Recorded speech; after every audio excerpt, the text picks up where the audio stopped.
Hello guys, welcome back to my new video. কেমন আছো তোমরা সবাই? আশা করি সবাই ভালো আছো, আর আমি অনেক ভালো আছি। তো চলে এলাম একটা নতুন ভিডিও নিয়ে। তো প্লিজ ভিডিওটা লাস্ট অবধি দেখো, আর যদি ভালো লাগে অবশ্যই লাইক কমেন্ট করে দিও।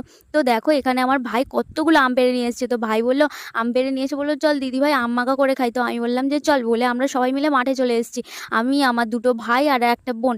তো এখানে দেখো কলা পাতা কেটে নিয়ে এসেছে ভাইরা। তো তারপরে আমগুলোকে ধুয়ে এখানে আমি ছাড়িয়ে নিচ্ছি ভালো করে। তো তারপরে এখানে ভাই ঘষছিল আমগুলোকে ভালো করে। আর যেটা সত্যি, মাঠে বসে আম খাওয়ার মজাটাই আলাদা, আর এই গরমে। আর খুব সুন্দর হাওয়াও দিচ্ছিল মাঠে। তো খুব ভালো লাগছিল। তো সব কিছু মশলা টশলা নিয়ে আমরা মাঠে চলে এসেছি। তো যারা গ্রামে থাকো তারা তো জানো যে কতটা ভালো লাগে এরকম ছোটো ছোটো পিকনিক করতে। তো তোমরা কারা কারা এরকম ছোটো ছোটো পিকনিক করো অবশ্যই কমেন্ট করে জানাবে। তো গ্রামে থাকলে এই মজাগুলো কিন্তু করা যায়, বলো বন্ধুরা? আমার তো এডিট করতে গিয়ে আবারও খেতে ইচ্ছে হচ্ছিলো, এতটা ভালো হয়েছিল। তো এখানে আমি একটা নতুন জিনিস ট্রাই করেছি, সেটা হলো গন্ধরাজ লেবুটাকে খোসা সমেত আমি ওটাকে ভালো করে ঘষে দিয়েছিলাম। তো এই যে গন্ধরাজ লেবুর যে মানে গন্ধটা, ফ্লেভারটা পাচ্ছিলাম, দারুণ লেগেছে। তো তোমরাও ট্রাই করতে পারো বন্ধুরা। আর এখানে দেখো আমার ভাই বোনদের জিজ্ঞাসা করবো যে কেমন হয়েছে। তো ওরা দেখো ইচ্ছে করে করে লজ্জা পেয়ে পেয়ে বলছে যে খুব ভালো হয়েছে। তো ভিডিওটা এই অবধি, সবাই ভালো থেকো, সুস্থ থেকো, দেখো।